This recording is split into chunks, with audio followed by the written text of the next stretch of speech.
माँ, मैं आज कॉलेज नहीं गया। दोस्तों के साथ जंगल में पार्टी करने आया हूँ, लेकिन अब मुझे डर लग रहा है। शायद मैं वापस नहीं आ पाऊंगा।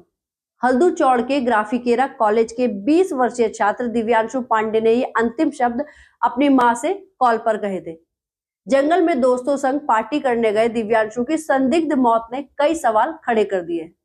वहीं दूसरे मामले में एक सहेली ने दूसरी सहेली से विश्वासघात किया। उस पर अपनी ही सहेली को दोस्तों के हवाले कर दुष्कर्म करवाने के आरोप लगे हैं। ये दोनों ही मामले कहीं ना कहीं दोस्ती को शर्मसार करते हैं और दुनिया का वो रूप दिखाते हैं जिसमें हमें किसी पर भी भरोसा नहीं करना चाहिए। नमस्कार दगड़ियों, में नलिनी गोसाई उत्तराखंड की नौनी स्वागत करती हूँ आप सभी का एक बार फिर से अपने खास कार्यक्रम यूथे भी सुना में। आज हम बात करेंगे हल्दू चौड़ के ग्राफिकेरा कॉलेज के 20 वर्षीय छात्र दिव्यांशु पांडे की, जिसकी संदिग्ध परिस्थितियों में मौत ने पूरे क्षेत्र को स्तब्ध कर दिया है। दिव्यांशु बीकॉम ऑनर्स का छात्र था और दोस्तों के साथ मंडी बाईपास के पास जंगल में पार्टी करने गया था। पार्टी के दौरान दिव्यांशु ने अपनी माँ सावित्री देवी को वीडियो कॉल कर जो कहा, ये उसके अंतिम शब्द थे। इसके बाद उनका फोन बंद हो गया और कोई संपर्क नहीं हो पाया। दिव्यांशु ने बेहद ही घबराए हुए चेहरे और आवाज में अपनी माँ से जो कहा, वो सुनकर हर कोई भावुक हो उठेगा। दिव्यांशु ने कहा कि माँ, मैं आज कॉलेज नहीं गया। दोस्तों के साथ जंगल में पार्टी करने आया हूँ, लेकिन अब मुझे डर लग रहा है, शायद मैं वापस नहीं आ पाऊंगा। ये सुनते ही दिव्यांशु की माँ चिंता से घबरा उठी। वह बार बार अपने बेटे को कॉल लगाती रही, लेकिन दिव्यांशु का मोबाइल ऑफ हो चुका था और अपने बेटे की आवाज सुनने को तरसती माँ का दिव्यांशु से कोई संपर्क नहीं हो पाया। ऐसे में परेशान माँ को कुछ नहीं सूझ रहा था कि आखिर वो करे तो क्या करे। माँ बस अपने बच्चे को सही सलामत देखना चाहती थी, लेकिन नियति को कुछ और ही मंजूर था। परिवार वालों ने जब दिव्यांशु की खोजबीन की तो जंगल में उसका शव मिला। दोस्तों ने दिव्यांशु के परिजनों को बताया कि उसने फांसी लगाकर आत्महत्या कर ली और उसके शव को उन्होंने ही पेड़ से उतारा।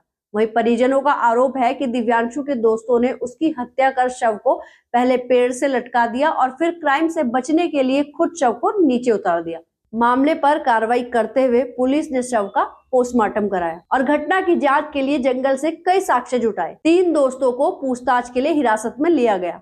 पुलिस जांच में ये भी सामने आया कि दिव्यांशु व सुमित के बीच लंबे समय से दोस्ती थी। सुमित ने दिव्यांशु को कपड़े गिफ्ट किए थे। इनमें से कुछ कपड़ों को सेमल के पेड़ के नीचे जला दिया गया था। पुलिस सूत्रों के अनुसार जिस शर्ट से छात्र ने फांसी लगाई वह भी गिफ्ट में दी गई थी। जंगल में दोनों दोस्तों के बीच किसी बात को लेकर कहासुनी हुई थी। कहा जा रहा है कि मामला सुमित और दिव्यांशु के बीच समलैंगिक दोस्ती का भी हो सकता है, क्योंकि पिछले कुछ समय से दोनों के रिश्तों में खटास आने के बाद सुमित ना तो दिव्यांशु से बात कर रहा था और ना ही उसके कॉल्स ले रहा था।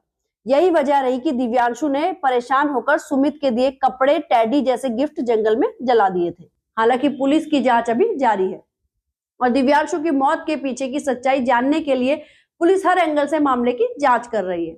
वहीं एक अन्य मामले की बात करें तो ऋषिकेश में एक 15 वर्षीय नाबालिग ने अपनी सहेली पर उसे धोखे से होटल ले जाकर दोस्तों के हवाले करने और दुष्कर्म करवाने का गंभीर आरोप लगाया है। घटनाक्रम पर गौर फरमाए तो 25 नवंबर को नाबालिग घर से संदिग्ध परिस्थितियों में लापता हो गई थी। 26 नवंबर को उसकी मां ने पुलिस में गुमशुदगी दर्ज कराई थी और 30 नवंबर को पुलिस ने नाबालिग को बरामद किया। पीड़िता के बयान की यदि बात करें तो नाबालिग ने बताया कि उसकी सहेली और एक युवक उसे बहला फुसलाकर एक होटल में ले गए थे। वहां युवक और उसके 2 दोस्तों ने उसके साथ कई बार दुष्कर्म किया। बयान के आधार पर पुलिस ने तीनों आरोपियों और नाबालिग की सहेली को गिरफ्तार कर पॉक्सो एक्ट समेत अन्य धाराओं में मुकदमा दर्ज कर लिया है और सभी आरोपियों को कोर्ट के आदेश पर जेल भेज दिया गया है। साथ ही पुलिस अब उस होटल की भी जांच कर रही है जहां यह घटना हुई। वरिष्ठ उप निरीक्षक विनोद कुमार ने बताया कि होटल संचालक की भूमिका की भी जांच की जा रही है। यदि लापरवाही पाई गई तो उसके खिलाफ भी कड़ी कार्रवाई की जाएगी। इन 2 अलग अलग घटनाओं ने समाज में रिश्तों की सच्चाई पर गंभीर सवाल खड़े कर दिए हैं। दिव्यांशु की संदिग्ध मौत ने दोस्ती के पवित्र रिश्ते को कलंकित कर दिया है। वहीं नाबालिग के मामले में सहेली का विश्वासघात रिश्तों की मर्यादा को तार तार कर गया। सामाजिक वैज्ञानिकों के अनुसार बढ़ते अपराध और नैतिक मूल्यों में गिरावट से यह स्थिति उत्पन्न हो रही है। युवाओं को नैतिक शिक्षा, सही मार्गदर्शन और परिवार से बेहतर संवाद की जरूरत है। यह समय है कि समाज ऐसे मामलों से सबक ले। पुलिस और कानून व्यवस्था को और सशक्त बनाया जाए ताकि अपराधियों को कठोर सजा मिले और भविष्य में ऐसी घटनाओं को रोका जा सके। रिश्तों को बचाने के लिए समाज को जागरूक होना पड़ेगा, वरना ऐसे विश्वासघात हमें और ज्यादा तोड़ते जाएंगे। बाकी क्या कुछ है इस पर आपका कहना हमें कमेंट के माध्यम से अवश्य बताइएगा। जल्द मिलते हैं एक और मुद्दे के साथ, एक और वीडियो के साथ। तब तक अपना और अपनों का ख्याल रखिए। धन्यवाद।